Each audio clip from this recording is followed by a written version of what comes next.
Hi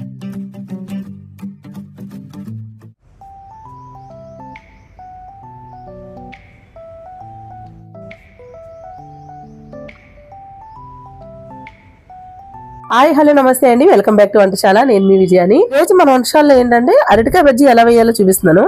లోపల వేద్దాం అనుకున్నాను వంటశాలలో. ఈ కలర్ వేసిన కలర్ స్మెల్ అంతా ఇలా వచ్చేస్తుంది అనమాట. ఇంకా ఆరాలే, అందుకని చెప్పేసి బయట పెట్టాను. ఇలా కూడా వర్షం వచ్చేద్దేమో అని భయం వేస్తుంది. వర్షం వస్తే లోపల పెట్టుకుందాం. అయితే అరటికాయ బజ్జీ ఎందుకు వేద్దాం అనుకున్నానంటే, నిజం చెప్పనా, కూర చేస్తానంటే వద్దంటున్నారు, ఓకే, ఫ్రై చేస్తానంటే వద్దంటున్నారు, పులుసు అయితే అసలు వద్దంటున్నారు. ఇక ఏం చేయాలి, అందుకని అరటికాయ బజ్జీలు వేద్దాం అనుకున్నాను. ఈ అరటికాయలు కర్ణాటక నుంచి వచ్చినాయి. ఎన్ని రోజులు అయిందో తెలుసా వచ్చి? అక్క ఎన్ని రోజులు అయింది? 10 రోజులు. మా అక్క తీసుకొచ్చింది. 10 రోజులు అయింది. ఫ్రిడ్జ్లో ఇలాగ పెట్టాను. ఇంకొంచెం ఉంటే ఇంక మొత్తం నల్లగా అయిపోతాయి కాయలు. అందుకే బజ్జీలు వేయాలనుకున్నాను. అయితే ఇంతకుముందు కూడా వేసానండి బజ్జీలు. అసలు చాలా మంది చాలా ఇష్టపడ్డారు అనమాట. చాలా బాగా వేసారండి అని చెప్పారు.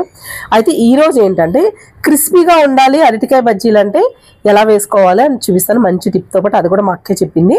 ఇంకొకటి, టేస్ట్ రావాలి, క్రిస్పీగా ఉండాలి. ఒక అరగంట నుంచి గంట వరకు కూడా మెత్తపడవు. మామూలుగా అరటికాయ బజ్జీలు అప్పటికప్పుడే తినాలి. మనం ఎక్కువ తర్వాత కొద్దిసేపు అయ్యాక తిందామంటే బాగోదు. కానీ అరగంట నుంచి ఒక గంట తర్వాత కూడా తిన్నా కూడా బాగుంటాయి అనమాట. మరి ఎలా చేసుకోవాలన్నది చూపిస్తాను మంచి టిప్తో పాటు. ఎక్కడ స్కిప్ చేయకండి. అరటికాయలు అయితే పచ్చి అండి, ఫ్రిడ్జ్లో పెట్టిన మళ్ళీ ఇలా అని మనం చెక్కు తీసేసుకుంటే లోపల బాగానే ఉంటుంది. ఓకే, 2 అరటికాయలు తీసుకున్నాను. ఈ ముక్కలు కట్ చేసి ఎంతెంత ముక్కలు కట్ చేస్తానో చూపిస్తాను. ఉప్పు వాటర్లో వేసేసుకోవాలి ముక్కలు కట్ చేసిన వెంటనే. అయితే దీనికి పిండి కలుపుకుని ఉంచుకోవాలి కొద్దిసేపు. పిండి ఫస్ట్ ఒక 1/2 కిలో వేసుకోవాలి. 1/2 కిలోకి ఒక 3 స్పూన్లు బొంబాయి రవ్వ వేసుకోవాలి. ఓకే, ఇదిగో బొంబాయి రవ్వ వేసుకుంటే క్రిస్పీగా ఉంటుందండి. అలాగే క్రిస్పీగా ఉంటుంది, కొంచెం గట్టిగా మరీ ఇలా మెత్తగా రాకుండా ఉండడానికి బియ్య పిండి 1 స్పూన్ వేసుకోండి. 1 స్పూను వాము వేస్తున్నాను. వాము కొంచెం ఇలాగ నలిపేసుకుని వేసుకోవాలి. ఓకే, ఇదిగోండి మిరియాల పొడి. మీకు ఈ ఫ్లేవర్ ఇష్టం అంటేనే వేసుకోండి, కానీ చాలా బాగుంటుంది. ఒకసారి ట్రై చేయండి. కొద్దిగా వేసుకుని ఒక 1/2 టీ స్పూన్ వేసుకోండి సరిపోతుంది. మిరియాల సోడా అంటే వంట సోడా, మనకు బజ్జీల్లో అందులో వేసుకుంటాం కదా, అది ఒక 1/2 టీ స్పూన్. ఇందులో చూడండి 4 లవంగాలు ఊరికి ఇలా కొద్దిగా ఒక రోట్లో కొద్దిగా ఇలా నూరేసి వేసుకోవాలి. ఎక్కువ వేసుకోకూడదు, లేదా మీకు మరీ ఘాటుగా ఉన్నాయంటే 2 వేసుకోండి. ఓకే, లవంగాలు నూరి పౌడర్ వేసుకోవాలన్నమాట. ఇది ఎండుమిరపకాయలు కచ్చాపిచ్చ చిల్లీ ఫ్లేక్స్ లాగా అనమాట, చాలా బాగుంటుంది.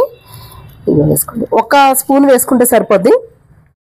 పచ్చిమిరపకాయ పేస్ట్ మీరు కారం తినేదాన్ని బట్టి చూసుకుని వేసుకోండి. నేను వేసాను కదా అని అంతా వేసేయద్దు. ఇవి ఒక 4 పచ్చిమిరపకాయలు 1 స్పూన్ పేస్ట్ వేసుకున్నాను అనమాట. ఇందులోనే ఉల్లిపాయలు కచ్చాపిచ్చ కింద ఇలాగా రుబ్బేసుకుని ఒక 2 స్పూన్లు వేసుకోండి. మీకు ఉల్లిపాయ పేస్ట్ ఇంకా ఎక్కువ ఇష్టం అంటే వేసుకోవచ్చు అనమాట. ఇంకొంచెం వేసుకున్నా కూడా బాగానే ఉంటుంది. ఒక 2 స్పూన్లు వేసుకోండి, అంటే ఒక ఉల్లిపాయ అలా చేసుకుంటే చాలు. ఇదిగోండి ఉప్పు 1 స్పూన్ వేసుకోండి. రుచికి తగ్గట్టుగా చూసుకుని వేసుకోండి ఉప్పు. ఇది ఈ వాటర్ ఇలా వేసుకుని కలుపుకున్న తర్వాత ఏంటంటే కొంచెం పలచగా ఉన్నా కూడా మనకి బొంబాయి రవ్వ వేసాం కదా గట్టి పడుతుంది. అలాగని ఎక్కువ వాటర్ పోసేకండి. ఇదిగోండి పిండి చూడండి, ఇది ఇలా కలుపుకోవాలి. ఓకే, సరిపోద్ది. అప్పుడు ఇంకొంచెం గట్టి పడుతుంది మనకు నానేసరికి.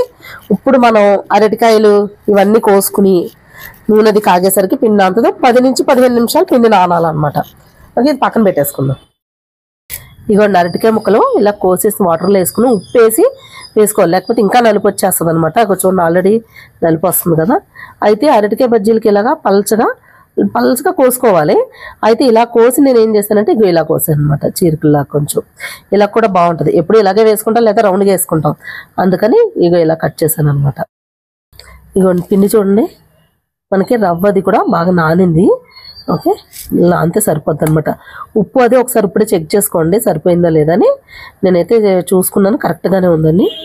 ఓకే, ఇదిగోండి ఇలాగా ఒక 4 ముక్కలు మనం ఆయిల్ వేసేటప్పుడు ఇందులోనే వేసేసుకుని ఇలా ముంచుకుని ఇలా ముంచాలి ఒకసారి. ఇలా ముంచితే సరిపోతుంది. ఓకే, ఇలా నూనె కాగిన తర్వాత వేసుకోవాలి. మరీ దల్సర్ కోటింగ్ వేసేస్తే లోపల ఉడకదన్నమాట. అరటికాయ కొద్దిగా పరుగుకు వచ్చేలాగా ఉంది, పచ్చిగా లేదు కొంచెం. అందుకని ముక్క మనం కోస్తంటే ఏతంటే ఇడిపోతుంది అనమాట. మరి తెచ్చిన 10 రోజులకి అరటికాయ చేస్తున్నాను నేను. ఇలాగా వేసిన తర్వాత తిరగేసేసుకోవాలి. తొందరగానే వేగిపోతాయండి. మీడియం టు హై ఫ్లేమ్లో ఉండాలి. మరీ నూనె ఎక్కువ కాగితే మీడియంలోనే పెట్టుకోండి. సిమ్లో అయితే వద్దు, నూనె లాగేస్తున్నట్టు అయిపోతాయి అన్నమాట మనకి. ఇలా అన్నీ తిరగేసుకోవాలి. హైలోనే ఉన్నదనుకోండి, నూనె ఎక్కువ కాకపోయి లోపల అరటికాయ ఉడకదు, పైన మాత్రం కలర్ వచ్చేస్తుంది. అందుకని మీడియం ఫ్లేమ్లోనే ఎక్కువ వేయించుకోవాలన్నమాట. ఇలాగ తిరగేసుకుంటూ ఉండాలి, లేదంటే ఒక పక్కన వేగిపోతూ ఉంటాయి. మనకు కరెక్ట్గా వేగుతుంది అనమాట. ఓకే, చూపిస్తా చూడండి, తీసేస్తున్నాను. ఇలా కలర్ వచ్చినాయి కదా, ఇప్పుడు తీసేసుకోవాలి.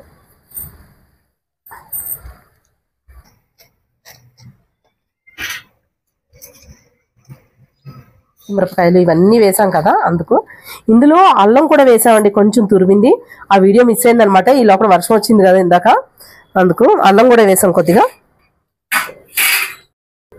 ఇదిగోండి అరటికాయ బజ్జీలు అయితే వేస్తాం, ఇంకా వేగుతున్నాయి వేడివేడిగానే, ఇంకా అవుతున్నాయి అనమాట. అయితే మేము ఈ వీడియో అది చేసుకుంటూ చేస్తున్నాం కదా, ఇది ఒక అరగంట అయిందనమాట. లాస్ట్లో వేస్తున్నారు. అక్క ఇప్పుడు అరగంట అయింది, ఇవి కనుక క్రిస్పీగా లేవో నీకు అని చెప్తాను. చెప్పు. ఉంటాయి, ఊరికి మా అక్కను బెదిరిస్తున్నాను అనమాట. చెప్పు. వాళ్ళ లోపల కూడా బాగానే ఉడికింది. నేను తలసరి వస్తున్నాయి, కొంచెం ఉడుకుతాయో లేవో అనుకున్నా. ఇదిగో బజ్జీ చూసారా, ఇదిగో సౌండ్.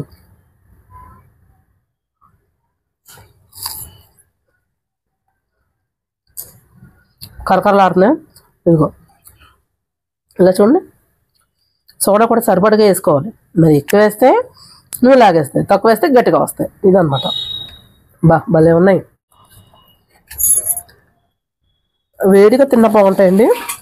ఒక నిమిషం చల్లారినా కూడా పర్వాలేదన్నమాట. క్రిస్పీగా మాత్రం ఉన్నాయి. మామూలుగా బొంబాయి రవ్వ వేయకపోతే క్రిస్పీనెస్ రాదు, మెత్తగా దూదులా బాగుంటుంది. క్రిస్పీనెస్ కావాలంటే మాత్రం పచ్చిమిరపకాయ ఫ్లేవరు, వాము, మిరియాల ఫ్లేవరు అన్నీ సూపర్గా ఉన్నాయన్నమాట. ఒకసారి ట్రై చేయండి. ఎప్పుడు ఇలాగే వేసుకుంది అంటారు, ఇది మాత్రం నిజం. ఎవరైనా చుట్టాలు వచ్చినప్పుడు వేసినప్పుడు మాత్రం అలా ఫ్లేవర్స్ అన్నీ కొంతమందికి తెలియదు కదా, ఏదో వేసినట్టున్నారే చాలా బాగుంది తింటంటేని అన్నట్టు అనిపిస్తుంది కదక్క. చాలా బాగున్నాయండి, మీరు కూడా ఒకసారి ట్రై చేయండి. ఎలా వచ్చిందో నా కామెంట్ బాక్స్లో కామెంట్ చేయండి. ఈ వీడియో పైన మీ అభిప్రాయాన్ని కూడా తెలియచేయండి. నచ్చిందంటే మా ఛానల్ సబ్స్క్రైబ్ చేసుకోండి, లైక్ చేయండి, షేర్ చేయండి. మళ్ళీ వచ్చే వీడియోలో ఒక మంచి రెసిపీ తోటి మళ్ళీ కలుసుకుందాం. అంతవరకు సెలవు, బాయ్ బాయ్. బజ్జీలు చల్లారిపోతున్నాయి. ఎలా